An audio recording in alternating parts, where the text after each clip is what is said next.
अस्सलामुअलैकुम दोस्तों, आखिरकार ट्राई नेशन सीरीज़ का शेड्यूल जारी कर दिया गया और शौकीन क्रिकेट के लिए बड़ी खबर यह है कि इस सीरीज़ का पहला मुकाबला पाकिस्तान और अफगानिस्तान के दरमियान होने जा रहा है।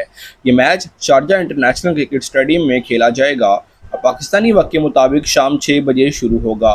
अब सबसे बड़ी बात, बाबर आजम की कौमी टीम में वापसी के इम्कानात रोशन हो गए हैं।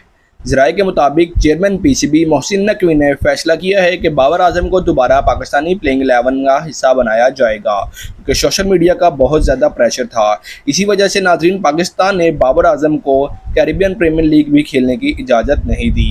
याद रहे कि फ़खर जमान इंजरी का शिकार हो चुके हैं, जिसके बाद ये फैसला किया गया है।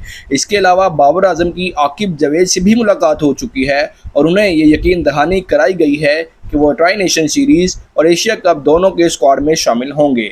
अब नाजरीन, बात सिर्फ बाबर आजम तक महदूद नहीं है, बल्कि मोहम्मद रिजवान और नसीम शाह को भी एशिया कप की टीम में शामिल करने पर गौर किया जा रहा है। अलबत्ता उनके शामिल होने के इम्कानात बहुत कम। अगर बाकी खिलाड़ियों की बात की जाए तो पाकिस्तान के ओपनर साइम अयूब और मोहम्मद हारिस होंगे। मिडल ऑर्डर में सलमान अली आगा, खुशदिल शाह और ऑलराउंडर फ़हीम अशरफ को शामिल किया गया है।